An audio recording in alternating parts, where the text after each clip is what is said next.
Welcome, my name is Bjorn. Thank you for joining me today. We're going to be looking at probably one of my favorite characters from all of Star Trek is Elim Garak.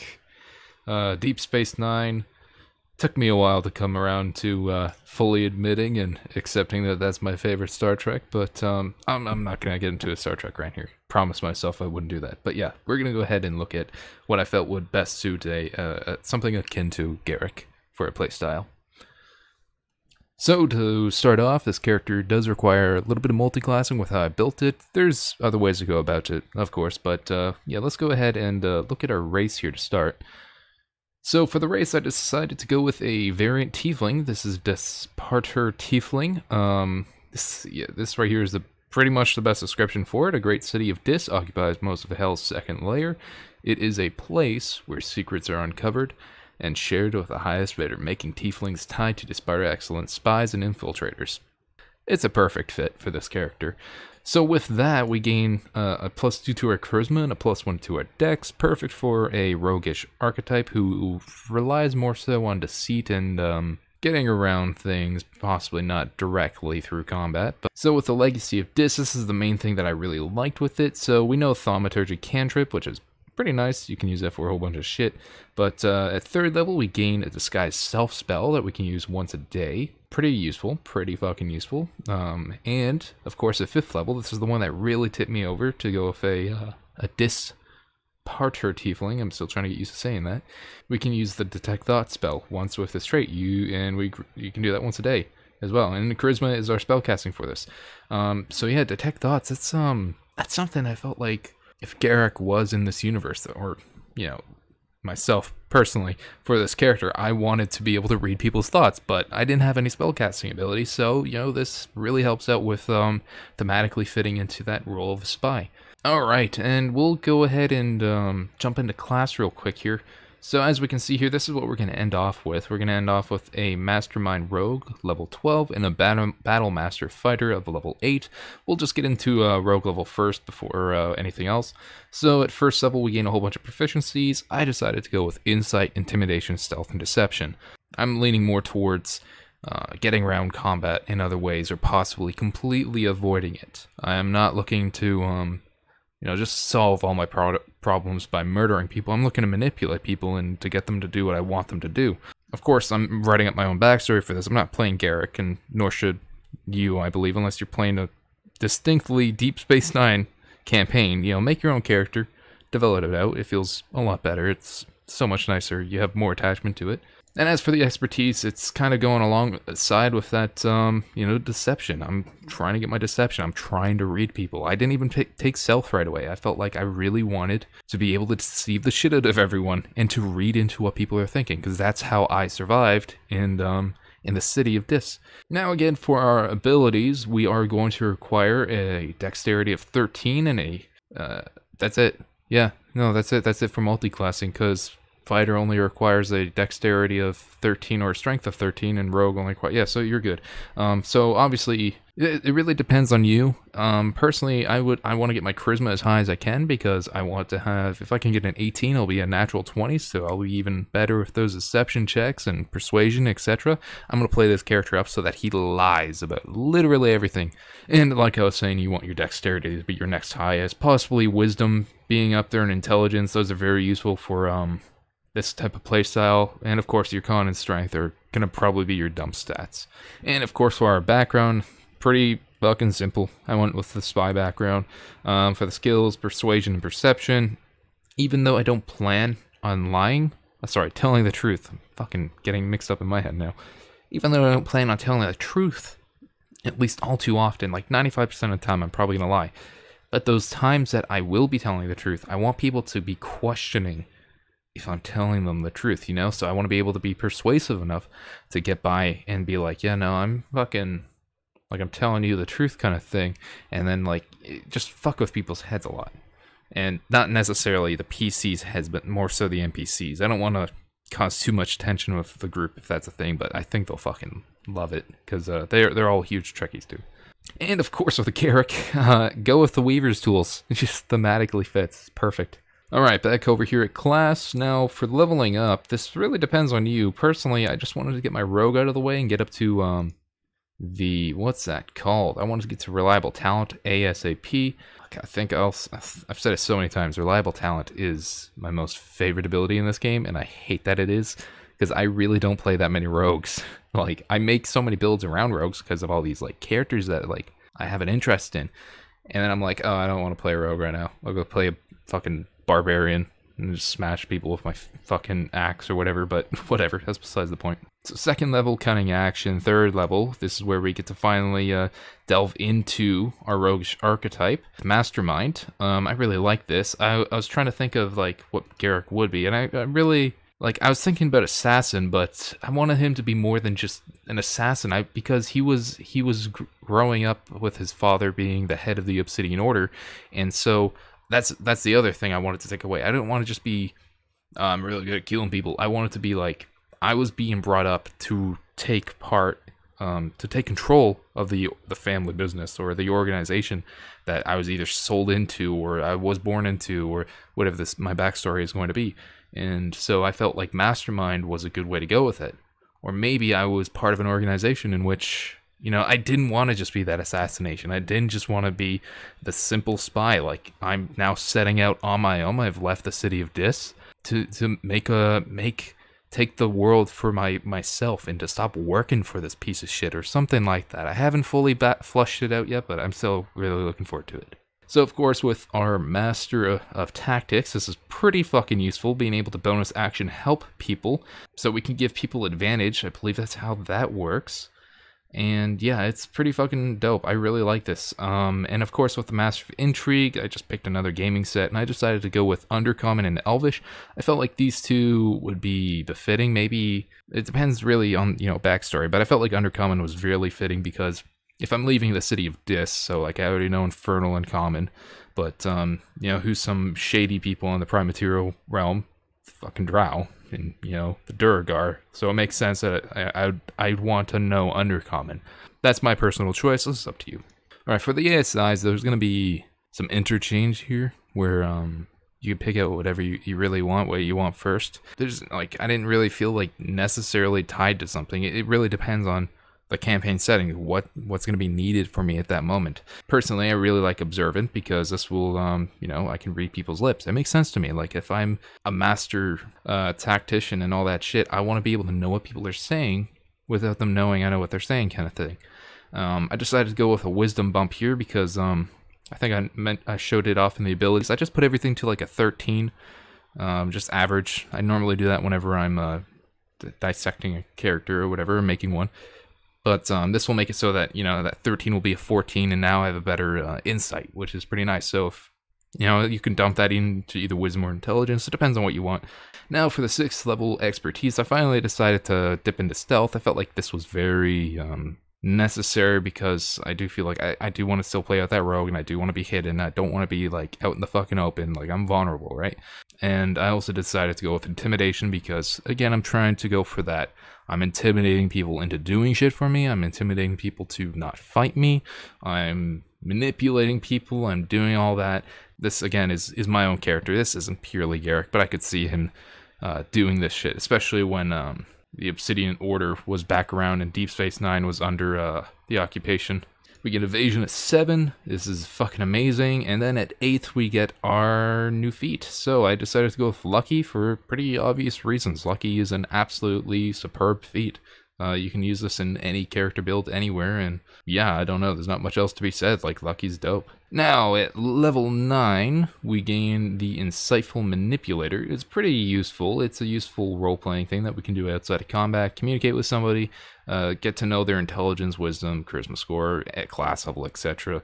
And something else maybe if the DM wants to reveal that. And I really like that role-playing aspect and reading into people and they're finding their weakness and exploiting it. Like, that's fucking, I really like that. It's really evil. Now at level 10 we get another feat, and because I was seeing that you know, we're a tiefling, I don't normally actually play a tiefling. I felt like I would go with one of the tiefling feats, and Infernal Constitution is one of those. So the fiendish blood runs strong through us, unlocking resilience akin to possessing by some fiends. You gain the following benefits. So this is just a minor benefit. We gain a con +1, so our con went from a 13 to a 14, increasing our health, increasing our saving throws. And we gain a resistance to cold damage and poison damage. I really liked it for the idea of the poison damage because we are playing a mastermind. We are playing someone would probably want to poison or assassinate or get rid of in some sly manner in which they would be far away from me, unless they're trying to make, like, I forget the word. We're gonna move on. And then of course we get advantage on the saving throws from being poisoned. Pretty dope. And my favorite thing in the whole fucking 5e right here, reliable talent, fucking beautiful. Anything that we roll that's under a 10 or a 9, a 9 or lower, we count it as a 10. So we can't fail any of those skills that we're proficient in or have an expertise in.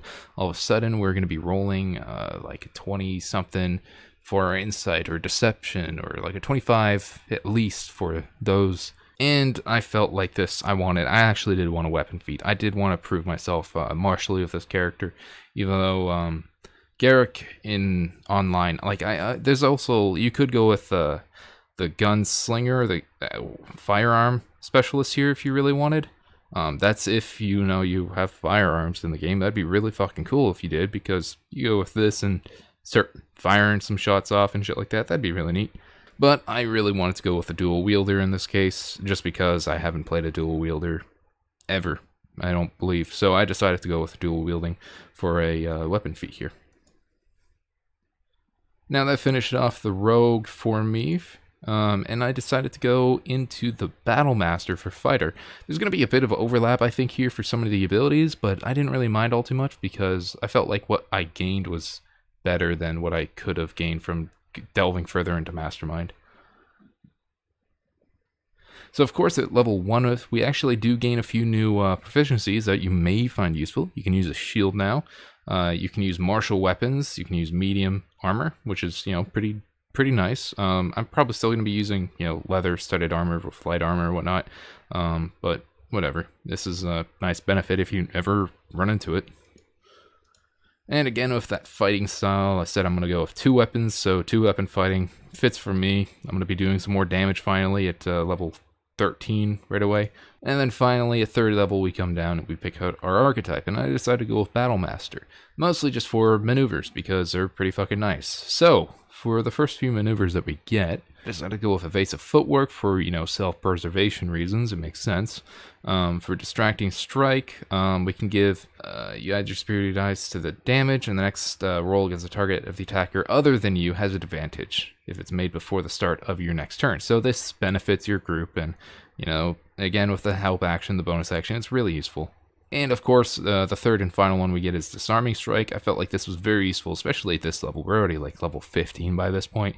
So, being able to disarm some big bad asshole of his sword or whatever, very, very fucking useful. Alright, and as we can see here, these are the 7th level options that I decided to go with. I went with Riposte and Commander Strike. You can obviously interchange these whenever you feel like, whatever you want, what's more beneficial, but I felt like at least these 5 here benefited this class the most for me, because I give advantage to people, I can disarm people, I can move in between people.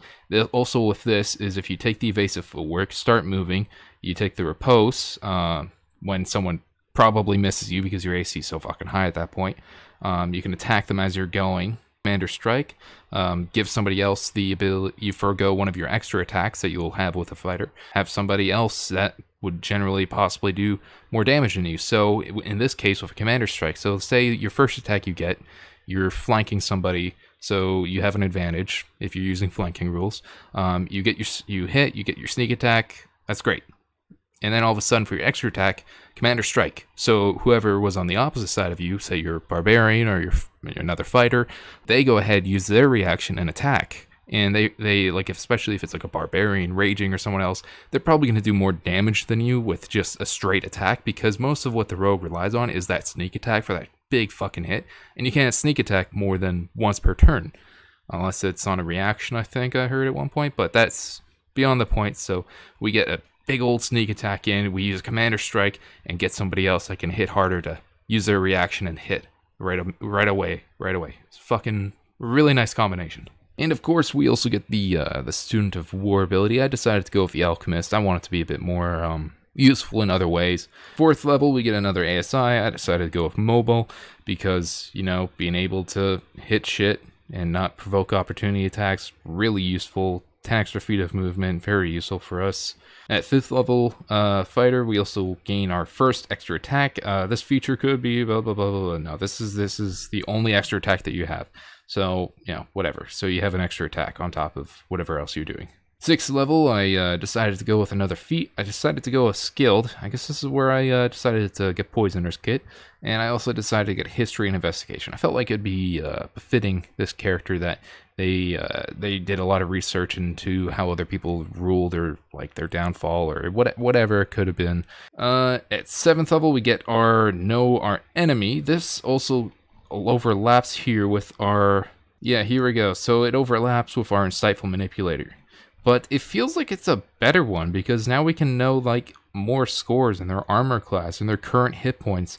So like it overlapped a bit, but overall like you just get more information and it's pretty useful and really adds to the whole the idea of being able to read into people and figure out their weaknesses, and I like that a lot. And for the final ASI, I just decided to bump up my dexterity intelligence because my dexterity was at a 19 in this make-believe I rolled perfectly world, and an intelligence from a 13 to a 14, increasing my investigation checks and whatnot, intelligence checks and saving throws. So I felt like that's pretty nice. But you know, any one of these ASIs you can remove skilled or go with more of, you know, dexterity, intelligence, whatever you need. Or if there's another feat that you want that you feel is more befitting your own character's backstory and progression, go with that. Like, make this your own.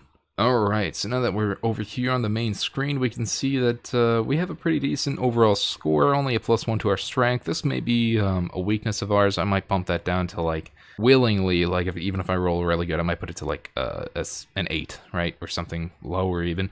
Our dexterity got to a +5, thanks to a racial and to a feat.